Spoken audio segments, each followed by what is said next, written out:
சரி, இதை விரத மகிமை, இந்த ஏகாதசி விரதத்தினுடைய மகிமை என்ன அப்படின்னா, இந்த வைகுண்ட ஏகாதசி அன்னைக்கு ஒருத்தங்க விரதம் இருந்து அந்த விரதத்தை பரிபூர்ணமாக பூர்த்தி செஞ்சிட்டாங்க அப்படின்னா, அந்த வருடம் முழுவதும் இருந்த ஏகாதசி விரதத்தினுடைய பலன்கள் அவங்களுக்கு கிடைக்கும் அப்படின்னு சொல்லப்படுது.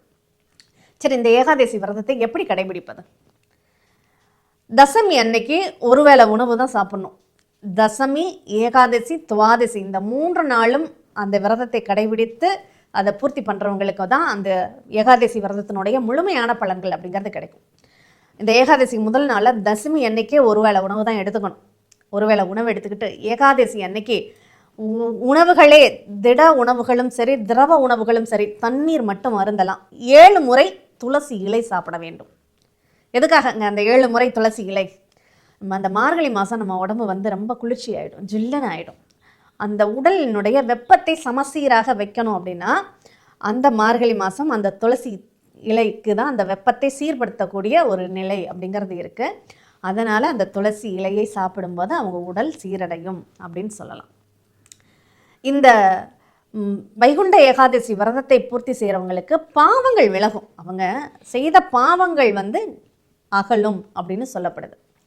அப்படிப்பட்ட ஒரு சிறப்பு அப்படிங்கிறது இந்த வைகுண்ட ஏகாதசிக்கு உண்டு. அன்னைக்கு பெருமாள் கோவிலில் வடக்கு வாசலை ஓப்பன் பண்ணி வச்சு, அப்போ மட்டும்தான் வடக்கு வாசலை ஓப்பன் பண்ணுவாங்க.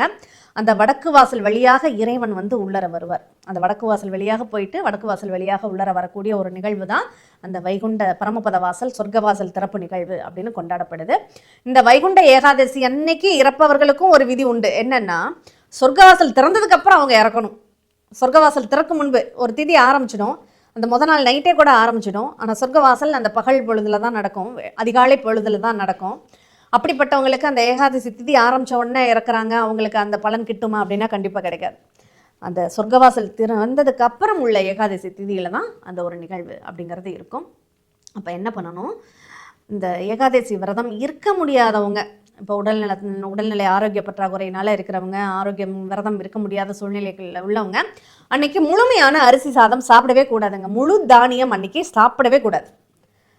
அப்போ என்ன பண்ணணும், பின்னம் பண்ணிய ரவை சாப்பிடலாம், உடைச்ச அரிசி அதனால் செய்த உணவுகளை சாப்பிடலாம் அப்படின்னு சொல்லப்படுது. அதுக்குள்ளது இட்லி, தோசை, அந்த மாதிரியான இடியாப்பம், அந்த மாதிரியான உணவுகளை எடுத்துக்கலாம் அப்படின்னு சொல்கிறாங்க.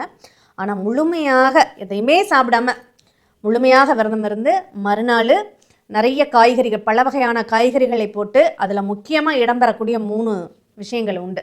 நெல்லிக்காய், அகத்திக்கீரை, சுண்டைக்காய், இந்த 3 விஷயமும் கண்டிப்பாக அன்றைக்கி உணவில் இருக்கணும். 3 காய்களும்